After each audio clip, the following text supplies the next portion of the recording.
ഭാഗം 12. ബെല്ലടിക്കുന്ന ശബ്ദം കേട്ട് ഗോമതി ചെന്ന് വാതിൽ തുറന്നു. പുറത്ത് രവീന്ദ്രനും രാഗിണിയും ഗീതവും വാസന്തിയും നിൽക്കുന്നത് കണ്ട് ഗോമതി അതിശയിച്ചു. അല്ല, ഇത് ആരൊക്കെയാ? കയറി വാ, ഗോമതി സന്തോഷത്തോടെ പറഞ്ഞു. കല്യാണം കഴിഞ്ഞ് അവരിങ്ങോട്ട് അയച്ചിട്ട് അവിടുന്ന് ആരും ഇങ്ങോട്ട് വന്നതേ ഇല്ലല്ലോ. പ്രിയയ്ക്ക് ജോലി കിട്ടിയ കാര്യം അറിഞ്ഞപ്പോൾ പിന്നെ വൈകിക്കേണ്ടെന്ന് കരുതി വേഗം ഇങ്ങ് പോന്നു, രവീന്ദ്രൻ പറഞ്ഞു. എല്ലാവരും ഇരിക്കേ, ഗോമതി പറഞ്ഞു. എവിടെ എല്ലാവരും? ഹരിയുടെ മുകളിലുണ്ട്. അഭിതേ ഇപ്പോൾ വന്ന് കുളിച്ച് വേഷം മാറാൻ പോയേക്കുക. പ്രിയമോളൻ നിമ്മിയെ കുട്ടി അമ്പലത്തിൽ പോയിരിക്കുക, ഗോമതി പറഞ്ഞു. അപ്പോൾ ഹരിശങ്കർ താഴേക്ക് വന്നു. അല്ല, ഇത് ആരൊക്കെ വന്നിരിക്കുന്നത്? ഹരി വന്ന് രവീന്ദ്രന് ഹസ്തദാനം നൽകി. എല്ലാവരും എന്താ ഒരു മുന്നറിയിപ്പില്ലാതെ പെട്ടെന്ന്? ഒന്നുമില്ല, കല്യാണം കഴിഞ്ഞിട്ട് അഭിയേയും പ്രിയയും ഒന്ന് കാണാൻ വന്നില്ലല്ലോ. അവൾക്ക് ജോലി കിട്ടിയ കാര്യം കൂടി അറിഞ്ഞപ്പോൾ ഒന്ന് വരാൻ തോന്നി, വാസന്തി പറഞ്ഞു. പിന്നെ ബാഗ് തുറന്ന് ഒരു കവർ എടുത്ത് ഗോമതിക്ക് നൽകി. ഇതാ ഗോമതി, കുറച്ച് ഉണ്ണിയപ്പം മുറുക്കും കുഴലപ്പം ഒക്കെയാണ്. പിന്നെ ഇത് കടുമാങ്ങ അച്ചാറും. എന്തിനായിരുന്നു കഷ്ടപ്പെട്ട് ഇതൊക്കെ ഉണ്ടാക്കിക്കൊണ്ടുവന്നത്? പിന്നെ അവരെ കാണാൻ വരുമ്പോൾ വെറും കൈയോടെ എങ്ങനെയാണ് വരുന്നത്? വാസന്തി പറഞ്ഞു. ഗോമതി അതെല്ലാം വാങ്ങി. ഗോമതി, നീ ചെന്ന് ഇവർക്ക് എന്തെങ്കിലും കുടിക്കാൻ എടുക്ക്, ഹരി പറഞ്ഞു. അയ്യോ, ഞാനത് മറന്നു, ഇപ്പോൾ എടുക്കാം. ഗോമതി കവറുമായി അടുക്കളയിലേക്ക് ചെന്നു. എല്ലാവർക്കുമുള്ള ചായയുമായി വന്നു. ചായ കുടിച്ചുകൊണ്ടിരിക്കുമ്പോഴാണ് അഭി താഴേക്ക് വന്നത്. അവരെ കണ്ടതും അവൻ വേഗം അവരുടെ അരികിലേക്ക് വന്നു. അല്ല, നിങ്ങളിപ്പോൾ എത്തി? വന്നിട്ട് കുറേ നേരമായോ? എന്നിട്ട് എന്താ എന്നെ ഒന്ന് വിളിക്കാതിരുന്നത്? അവൻ പരിഭവത്തോടെ ചോദിച്ചു. ഞങ്ങളിപ്പോൾ വന്നതേ ചായ കുടിക്കുന്നതേ ഉള്ളൂ മോനെ. മോൻ കുളിക്കുകയായിരുന്നില്ലേ, അതാ വിളിക്കേണ്ടെന്ന് പറഞ്ഞത്, ഗോമതി പറഞ്ഞു. ഏതായാലും നിങ്ങൾ വന്നല്ലോ, സന്തോഷമായി. ഇനി 2 ദിവസം കഴിഞ്ഞ് പോയാൽ മതി. അയ്യോ, അതൊന്നും ശരിയല്ല മോനെ, ഞങ്ങൾക്ക് നാളെ തന്നെ പോകണം. മുത്തശ്ശനെ ഗോകുലിനൊപ്പം അവിടെ ആക്കിയിട്ടല്ലേ വന്നത്. എന്താ രവി, അവരെ കൂടി കൊണ്ടുവരായിരുന്നില്ലേ, ഗോമതി പറഞ്ഞു. അച്ഛൻ ഇത്രയും ദൂരം വണ്ടിയിലിരുന്ന് യാത്ര ചെയ്യാൻ വയ്യെന്ന് പറഞ്ഞു. അതുമല്ല പറമ്പിലെ തേങ്ങയിടിയിലൊക്കെ നടക്കുക. അതൊക്കെ നോക്കിയില്ലേ ശരിയാവില്ല, രവീന്ദ്രൻ പറഞ്ഞു. അപ്പോഴേക്കും നിമ്മിയും പ്രിയയും വന്നു. അവരെ കണ്ടതും പ്രിയ സന്തോഷത്തോടെ ഓടി വന്ന് കരഞ്ഞുകൊണ്ട് അമ്മയെ കെട്ടിപ്പിടിച്ചു. അമ്മേ, മോളെ, സുഖമാണോ നിനക്ക്? അമ്മയ്ക്ക് സുഖമല്ലേ? ഗീതു ചേച്ചി, ഒരു പഠിത്തമൊക്കെ എങ്ങനെ പോകുന്നു? നന്നായിരിക്കുന്നു ചേച്ചി. സംസാരമൊക്കെ പിന്നെയാകാം. ആദ്യം നിങ്ങളെല്ലാവരും ചെന്ന് കുളിച്ച് ഈ വേഷമൊക്കെ മാറ്. അപ്പോഴേക്കും ഞാൻ കഴിക്കാൻ എന്തെങ്കിലും ഉണ്ടാക്കട്ടെ. നിമ്മി, ഗീതുവിനെ നീ മുറിയിലേക്ക് കൂട്ടിക്കൊണ്ടുവാ. പ്രിയമോളെ, നീ അമ്മയ്ക്ക് മുറി കാണിച്ചു കൊടുക്ക്. നിങ്ങളും വാ, ഗോമതി പറഞ്ഞു. അങ്ങനെ എല്ലാവരും അവരവരുടെ മുറികളിലേക്ക് പോയി. ഗസ്റ്റ് റൂമിൻ്റെ വാതിൽ തുറന്ന് പ്രിയ ബാഗുമായി അകത്തേക്ക് കയറി. പിന്നാലെ വാസന്തി. ഇത് വലിയ മുറിയാണല്ലോ മോളെ, വാസന്തി ചുറ്റും നോക്കിക്കൊണ്ട് പറഞ്ഞു. ഇവിടുത്തെ റൂമിനൊക്കെ ഇത്രയും വലുപ്പമുണ്ട്. പ്രിയ ബാഗ് ഷെൽഫിൽ വെച്ചു. നീ ഇവിടെ വന്നേ, ഞാൻ ചോദിക്കട്ടെ. വാസന്തി പ്രിയയും വിളിച്ച് സോഫയിലിരുന്നു. മോളെ, നിനക്കിവിടെ പ്രശ്നങ്ങളൊന്നുമില്ലല്ലോ? എന്ത് പ്രശ്നം? ഒരു പ്രശ്നവുമില്ല. അമ്മായിക്ക് ഞാനെന്ന് വെച്ചാൽ ജീവന. അതുപോലെ നിമ്മിയും. പുറത്തേക്കായാൽ പോലും കാറിൽ പോയാൽ മതിയെന്ന് പറയും. എന്നെ ഇവിടെ എല്ലാവർക്കും വലിയ ഇഷ്ടമാണ്. അബിക്കോ, അവനിപ്പോഴും നിന്നോട് ദേഷ്യമുണ്ടാവും. അവൾ ഒരു നിമിഷം മൗനമായി. അങ്ങനെയൊന്നുമില്ല അമ്മേ. പണ്ടത്തെ പോലെ ഇടയ്ക്കൊക്കെ എന്നെ ചുണ്ടി പിടിപ്പിക്കാൻ ഓരോന്ന് പറയുകയും ചെയ്യുകയൊക്കെ ചെയ്യും. പക്ഷേ എന്നോട് ഇഷ്ടമൊക്കെ ഉണ്ട്. എനിക്കിടെ പുതിയ ഡ്രസ്സൊക്കെ വാങ്ങിത്തരുന്നത് മനുവേട്ടനാ. ചുരിദാറും ടോപ്പ് നൈറ്റിയും ഒക്കെ വാങ്ങി തന്നിട്ടുണ്ട്. ദേഷ്യം കാണിച്ചാലും എൻ്റെ കാര്യത്തിന് ഒരു മുടക്കവും വരുത്താറില്ല. പിന്നെ ഞങ്ങളുടെ കല്യാണം കഴിഞ്ഞത് എങ്ങനെയാണെന്ന് എല്ലാവർക്കും അറിയുന്നതല്ലേ. മനസ്സിൽ പ്രതിഷ്ഠിച്ച ഒരാളെ മാറ്റി പകരം മറ്റൊരാളെ കൂടി ഇരുത്താൻ കുറച്ച് സമയം പിടിക്കും. നീലിമയെ മറന്ന് എന്നെ അംഗീകരിക്കാൻ പെട്ടെന്നൊന്നും മനുവേട്ടന് കഴിഞ്ഞെന്ന് വരില്ല. അതിന് കുറച്ച് സമയം കൊടുക്കണം, അവൾ പറഞ്ഞു. അത് കേട്ടതും വാസന്തിക്ക് സമാധാനമായി. മതി മോളെ, എനിക്കിത് കേട്ടാൽ മതി. സന്തോഷമായി അമ്മയ്ക്ക്. അമ്മ വേഗം കുളിച്ച് താഴേക്ക് വാ, എന്തെങ്കിലും കഴിക്കാം, അവൾ പറഞ്ഞു. ശരി മോളെ. പ്രിയ പുറത്തേക്ക് നടന്നു. വാസന്തി എഴുന്നേറ്റ് ബാത്റൂമിലേക്ക് നടന്നു. കുളി കഴിഞ്ഞ് എല്ലാവരും താഴേക്ക് വന്നു. അപ്പോഴേക്കും അവർക്ക് കഴിക്കാനായി ചപ്പാത്തിയും കോഴിക്കറിയും ഒക്കെ റെഡിയായിരുന്നു. എല്ലാവരും ഇരുന്ന് ഭക്ഷണം കഴിച്ചു. അല്ല, യമുനയും ഗിരിയോ എവിടെ പോയതാ? അവർ കണ്ടില്ലല്ലോ, വാസന്തി ചോദിച്ചു. ഗിരിയുടെ ബോസിൻ്റെ മകളുടെ കുട്ടിയുടെ ബർത്ത്ഡേ ഫംഗ്ഷൻ എന്ന് അതിന് പോയിരിക്കുക, ഇപ്പം എത്തും, ഗോമതി പറഞ്ഞു. അപ്പോഴേക്കും കാറ് പോർച്ചിൽ വന്ന് നിന്നു. ആ ദാ അവരെത്തിയെന്ന് തോന്നുന്നു, ഗോമതി പറഞ്ഞു. അപ്പോഴേക്കും ഗിരിയും യമുനയും അകത്തേക്ക് വന്നു. അവരെ കണ്ടത് ഗിരി സന്തോഷത്തോടെ അവരുടെ അരികിലേക്ക് ചെന്നു. യമുന ദേഷ്യത്തോടെ കൈ ചുരുട്ടി. ആ ഇതിങ്ങളൊക്കെ എപ്പോൾ ഇങ്ങോട്ടേക്ക് കെട്ടിയെടുത്തത്, നാശം പിടിക്കാൻ, അവൾ മുറുമുറുത്തു. അല്ല ഇതാരൊക്കെ വന്നിരിക്കുന്നത്, എപ്പോൾ എത്തി എല്ലാവരും? സന്ധ്യയ്ക്ക്. ആഹാ, എന്നിട്ട് എന്താ എടുത്ത് എന്നോട് വിളിച്ച് പറയാതിരുന്നത്? അറിഞ്ഞിരുന്നെങ്കിൽ ഞാൻ നേരത്തെ വരില്ലായിരുന്നോ? ഗിരി പരിഭവം പറഞ്ഞു. നീ ഒരു ഫംഗ്ഷന് പോയതല്ലേ, അതാ വിളിക്കാതിരുന്നത്. അല്ല ഫംഗ്ഷനൊക്കെ എങ്ങനെ ഉണ്ടായിരുന്നു? VIP ഫംഗ്ഷനല്ലേ, അതുകൊണ്ട് സൂപ്പറായിരുന്നു, യമുന അല്പം അഹംഭാവത്തോടെ തന്നെ പറഞ്ഞു. നിങ്ങളേതായാലും ചെന്ന് ഈ വേഷമൊക്കെ മാറ്റി വാ. ആ ശരി. ഗിരി വേഗം മുകളിലേക്ക് ഓടി.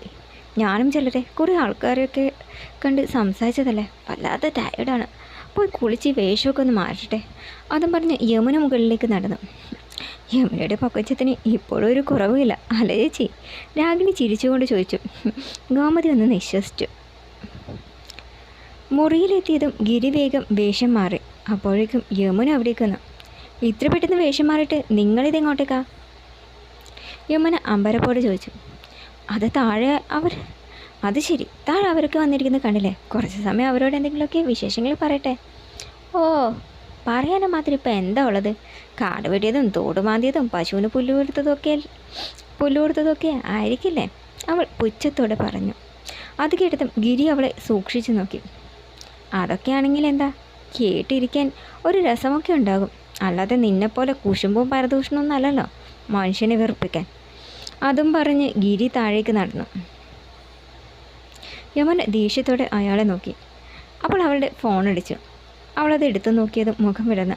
ആഹാ, അവന്തികയാണല്ലോ, എന്താണോ ഈ സമയത്ത്? യമുന കോൾ അറ്റൻഡ് ചെയ്തു. ഹലോ അവന്തിക, എന്ത് ഈ സമയത്ത് പതിവില്ലാത്ത ഒരു വിളി? അത് യമുനെ, ഞാനും ഹസ്ബൻഡും കൂടി ഇവിടെ ഒരു ഫംഗ്ഷന് വന്നതാ, പെട്ടെന്നുള്ള വരവായത് കൊണ്ട് റൂമൊന്നും ബുക്ക് ചെയ്തിരുന്നില്ല. ഇവിടെ വന്നപ്പോൾ ഹോട്ടൽ റൂംസൊന്നും അവൈലബിൾ അല്ല. ഏട്ടനാണെങ്കിൽ നല്ല വൃത്തിയും വെടിപ്പ് സൗകര്യമൊക്കെ വേണം. ഇന്ന് രാത്രി നിൻ്റെ വീട്ടിലേക്ക് വന്നാൽ ബുദ്ധിമുട്ടാകുമോ? എന്ത് ബുദ്ധിമുട്ട്, സന്തോഷമേ ഉള്ളൂ. നിങ്ങളെപ്പോലെയുള്ള വലിയ വലിയ ബിസിനസ്സുകാരൊക്കെ വരുന്നതിൽ ഞങ്ങൾക്ക് സന്തോഷമല്ലേ ഉള്ളൂ. You always welcome. എന്നാൽ ശരി, ഒരു അരമണിക്കൂറിനുള്ളിൽ ഞങ്ങൾ അവിടെ എത്തും. ശരി. യമുന കോൾ കട്ട് ചെയ്ത് സന്തോഷത്തോടെ ചിരിച്ചു. ഓ, അവന്തികയും മധുമോഹനും ഇന്ത്യയിലെ തന്നെ കോടീശ്വരന്മാരിൽ ഒരാളാണ്. അവരൊരു ദിവസം ഇവിടെ തങ്ങുക എന്ന് വെച്ചാൽ മഹാഭാഗ്യം തന്നെയാണ്. എത്ര കഷ്ടപ്പെട്ടിട്ടാണെന്നോ അവന്തികമായ ഒരു സൗഹൃദം ഉണ്ടാക്കിയെടുത്തത്. അത് ഊട്ടിയുറപ്പിക്കാൻ ഇതൊരവസരമാണ്. ഏതായാലും ഗസ്റ്റ് റൂം ഒന്ന് വൃത്തിയാക്കിയിടാൻ മാലിനിയോട് പറയാം, അതും പറഞ്ഞ് യമുന പുറത്തേക്ക് നടന്നു. വാസന്തിക്ക് കുടിക്കാനുള്ള വെള്ളം ഗസ്റ്റ് റൂമിൽ കൊണ്ടുവച്ച് മാലിനി പുറത്തേക്ക് വരികയായിരുന്നു. അപ്പോൾ യമുന അവിടേക്ക് വന്നു. ആ മാലിനി, നീ ഗസ്റ്റ് റൂം ഒന്ന് വൃത്തിയാക്കണം, എൻ്റെ ഒരു ഫ്രണ്ടും ഭർത്താവും വരുന്നുണ്ട്, അവർക്ക് വേണ്ടിയാ, നല്ല നീറ്റായിരിക്കണം. അയ്യോ ചേച്ചി, ആ മുറിയില്ല പ്രിയമോളുടെ അമ്മ കിടക്കുന്നത്. അത് കേട്ടതും യമുന കണ്ണുമിഴിച്ച് നിന്ന്. എന്ത്, ആ മുറിയിലാണോ ആ ദരിദ്രവാസി പെണ്ണുമ്പിളെ കിടത്തത്? ഇന്ന് ഞാൻ... യമുന ദേഷ്യത്തോടെ അകത്തേക്ക് നടന്നു. അത് കണ്ട് മാലിനി ഒന്ന് ഭയന്നു. ഈശ്വര, ഇതെന്തിനുള്ള പുറപ്പാടാണോ എന്തോ. വേഗം ഗോമതി ചേച്ചിയുടെ കാര്യം പറയാം, അതാ നല്ലത്. മാലിനി വേഗം താഴേക്ക് ചെന്നു. ക്ഷീണത്തോടെ കട്ടിലിരിക്കുകയായിരുന്നു ഗോമതി. പ്രിയ കുറച്ച് വെള്ളം എടുത്ത് ക്ഷീണത്തോടെ കട്ടിലിരിക്കുകയായിരുന്നു വാസന്തി. പ്രിയ കുറച്ച് വെള്ളം എടുത്ത് അമ്മയ്ക്ക് കൊടുത്തു. വാസന്തി അത് കുടിച്ചു. മതി മോളെ, പതിവില്ലാതെ ഇത്രയും ദൂരം യാത്ര ചെയ്തതല്ലേ, അതാ ക്ഷീണം വന്നത്. അമ്മ കിടന്നോ? പ്രിയ പറഞ്ഞു. ഈ സമയം യമുന അവിടേക്ക് വന്നു. ആ യമുനയാ? എന്താ യമുനെ? ഇരിക്ക്, വാസന്തി പറഞ്ഞു. ഇരിക്കാനൊന്നല്ല ഞാൻ വന്നത്, നിങ്ങൾ ഈ റൂമിൽ നിന്നൊന്ന് മാറിത്തരണം. എൻ്റെ 2 ഗസ്റ്റുകൾ വരുന്നുണ്ട്, അവർക്ക് ഈ റൂം കൊടുക്കണം. അത് കേട്ടതും പ്രിയ വല്ലാതായി. അതിന് ഇവിടെ വേറെയും മുറിയുണ്ടല്ലോ, അവർക്ക് അത് കൊടുത്താൽ പോരെ? ഇത് തന്നെ വേണമെന്ന് എന്താ ഇത്ര നിർബന്ധം? പ്രിയ ചോദിച്ചു.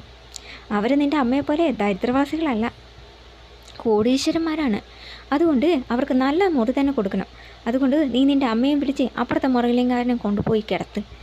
അത് കേട്ടത് പ്രിയക്ക് ദേഷ്യം വന്നു. പറ്റില്ല, ആൻറ്റിക്ക് വേണമെങ്കിൽ അവരെ ആ മുറിയിൽ കൊണ്ടുപോയി കിടത്താം. എൻ്റെ അമ്മയെ ഈ മുറിയിൽ നിന്ന് ഇറക്കി വിടാൻ പറ്റില്ല. പ്രിയ കടുപ്പിച്ച് തന്നെ പറഞ്ഞു. ഡി, വെറുതെ എന്നോട് തർക്കിക്കാൻ വരണ്ട. മര്യാദയ്ക്ക് ഇറങ്ങി പൊയ്ക്കോണം രണ്ടോളം. ഇല്ലെന്ന് പറഞ്ഞില്ലേ? ഈ സമയം ബഹളം കേട്ട് ഗോമതിയും മാലിനിയും അവിടെ എത്തി. എന്താ ഇവിടെ ഒരു പ്രശ്നം? ഗോമതി ചോദിച്ചു. അമ്മയോട് ഈ മുറിയിൽ കിടക്കാൻ പാടില്ലെന്ന്. ആൻറ്റിയുടെ ഏതോ ഫ്രണ്ട് വരുന്നുണ്ട് പോലും.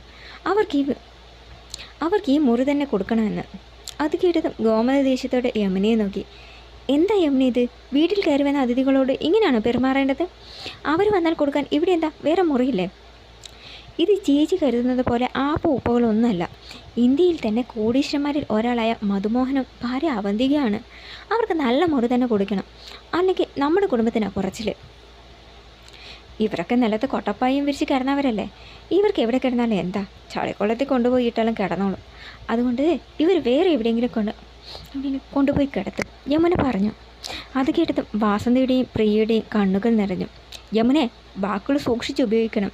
ഈ മുറിയിൽ നിന്ന് ഏടത്തി ഇറക്കി വിടാൻ പറ്റില്ല. അത് ശരിയാവില്ല ഏടത്തി. ഇതെൻ്റെ അഭിമാനത്തിൻ്റെ പ്രശ്നം.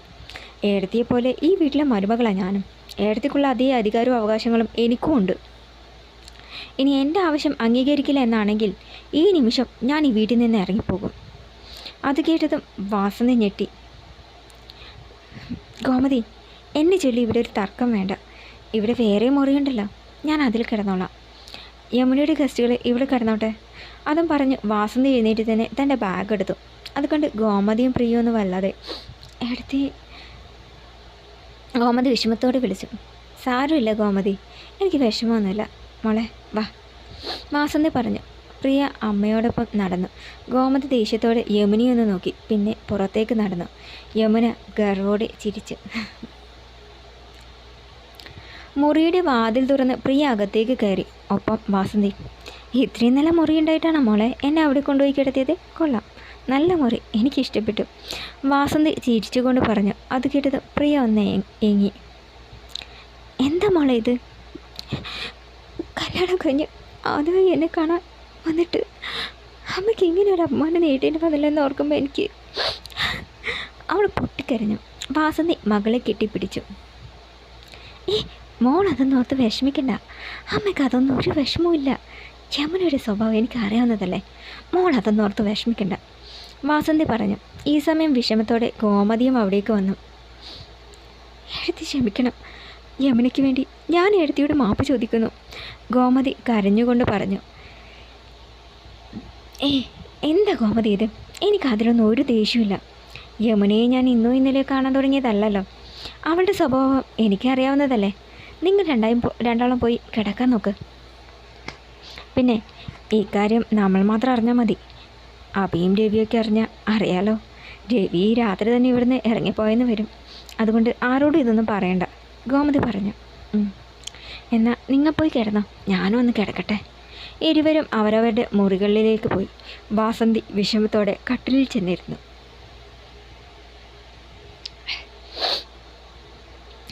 മുറിയിലേക്ക് വന്ന പ്രിയയുടെ മുഖഭാവം കണ്ട് അബിക്കെന്തോ പന്തികേട് തോന്നി. എന്താ പ്രിയ, എന്തു പറ്റി? മുഖം വല്ലാതിരിക്കുന്നു. അവൻ്റെ ചോദ്യം കേട്ട് അവളൊന്ന് ഞെട്ടി. ഒന്നുമില്ല. അല്ല, എന്തോ ഉണ്ട്. നീ കരഞ്ഞോ? അവളൊന്ന് ഞെട്ടി. അത് പിന്നെ അമ്മയോട് ഓരോന്ന് സംസാരിച്ചിരുന്നപ്പോൾ സങ്കടം വന്നു. അതാ, വേറെ ഒന്നുമില്ല. ഞാൻ കിടക്കട്ടെ, സമയം കുറയായില്ലേ. അതും പറഞ്ഞ് അവൾ വേഗം കിടന്നു. സംശയത്തോടെ അവളെ നോക്കിയ ശേഷം അബിയും ലൈറ്റ് അണച്ച് കിടന്നു. കാലത്ത് ബ്രേക്ക്ഫാസ്റ്റ് കഴിച്ച ഉടനെ അവർ പോകാൻ തയ്യാറായി. ഇന്ന് തന്നെ പോകണോ? 2 ദിവസം കഴിഞ്ഞിട്ട് പോയാൽ പോരെ? അബി ചോദിച്ചു.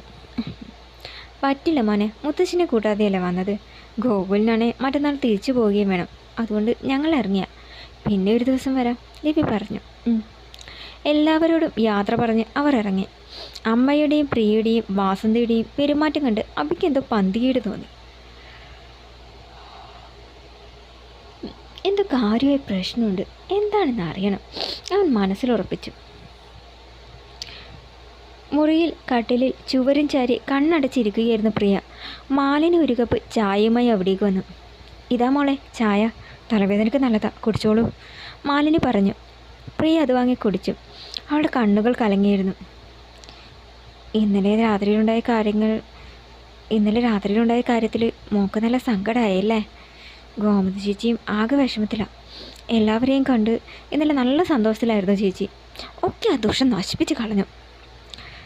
അതൊന്നും സാരമില്ല ചേച്ചി, അമ്മയ്ക്കതിൽ പരാതിയൊന്നുമില്ല. അത് വാസന്തി ചേച്ചിയുടെ നല്ല മനസ്സ്.